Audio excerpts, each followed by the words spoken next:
it took me back for a second because I remember I was that kid, right? I remember I was that person that could not take the answer that was just given to me. And then it made me ask him a few more questions. And I was like, why are you being difficult? And he goes, because I'm a difficult idiot. And I thought to myself, you are 11 years old and you've labeled yourself.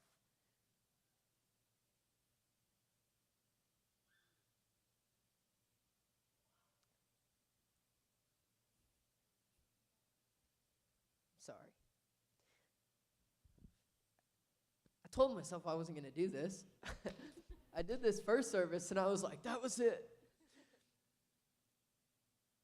But he allowed himself to become.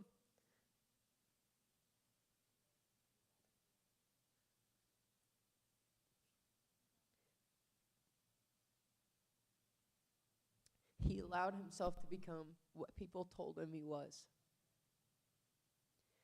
And if that isn't the definition of shame, I don't know what is.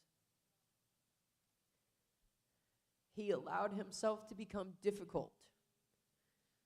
And the whole rest of that ride was me trying to explain to that kid, you're not difficult, but you're choosing to be. I said, you are a child of God.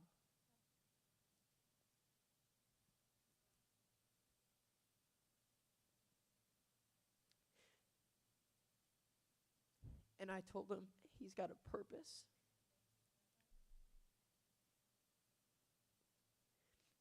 And through that, it's made me understand that any of us can carry shame. And a lot of us in this room are living with the same labels that were placed on us when we were just a kid. That you're difficult, that you're frustrating, that you're annoying, that nobody understands you.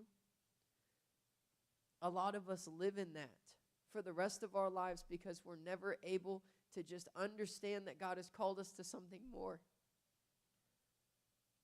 So it's amazing to be able to go and to watch these kids engage with Jesus and engage with God and understand the power behind our words and our actions and understand the fact that when we lift our hands, that it's not just because everybody else is doing it. It's a sign of surrender. God gives us the opportunity to come to him with open arms. He asked the disciples, why won't you let the children come to me? That's what he asked.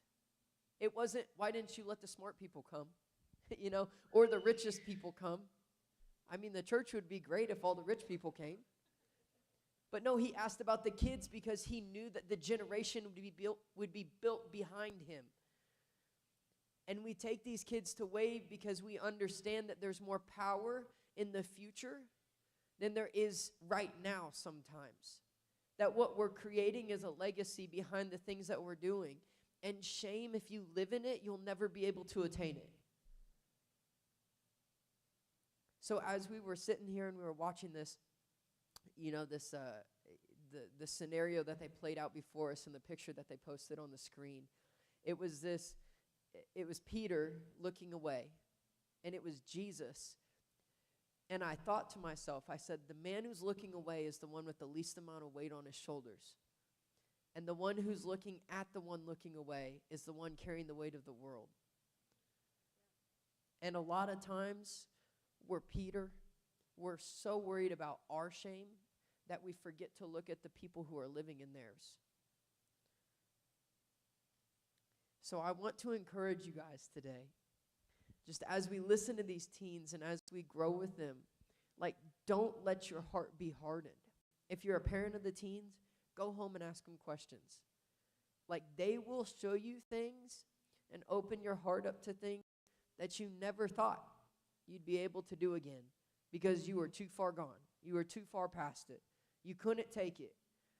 They will bring you back to a place where you remember, this is when I was a kid, right? The good old days, right? Those things, the things that you remember and they're like, oh, these are the best memories that I've ever had. And sometimes you forget that you need to have a good future too.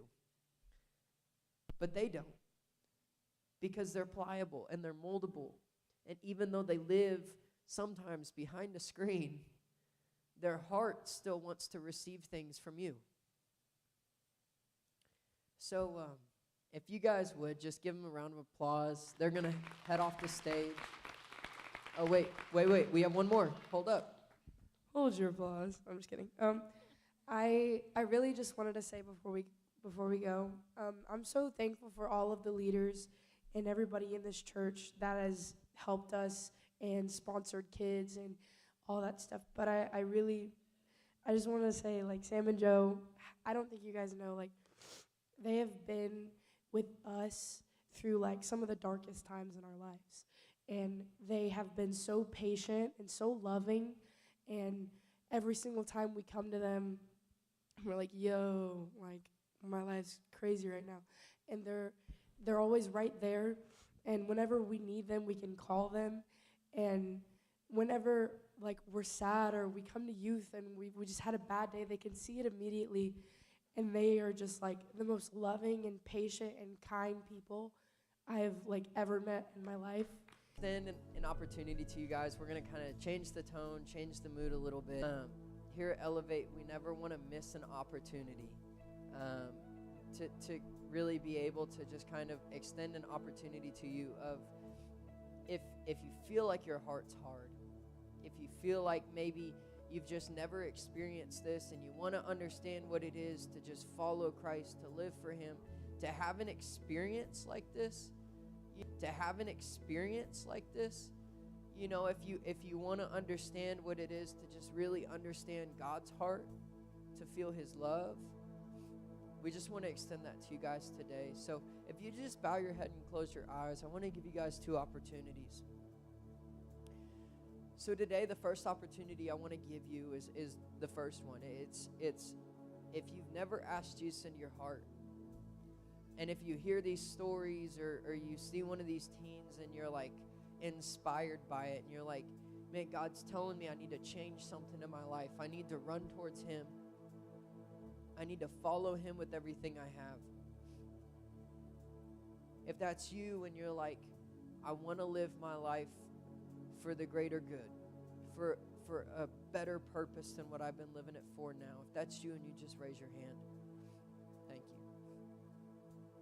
Thank you. You can put your hand down. And then I want to extend a second offer. It's that maybe you've asked Jesus into your heart before and you just aren't feeling like you're connecting with Him. You don't feel like you're really on fire. You feel like we said that illustration is that your heart's hard, that you're struggling to have passion, that you're struggling to have a desire. God, thank you for loving me exactly where I am and for seeing me where you've called me to go. God, come into my heart. Change me. Let me turn from the things I was doing so that I can run straight towards you with everything I have. I pray all these things in your name. Amen. Amen. I don't know how I got through this maze last service. Okay. So if you raised your hand today, or even if you didn't raise your hand, but you feel it on your heart, you're ready to follow Jesus, there's a card in that chair pocket. We would love for you to fill out that card. Make sure you put your email because we have a book we want to send you. We have Growth Track right now, but y'all have an amazing week, and we will see y'all back here next Sunday. Everybody's got a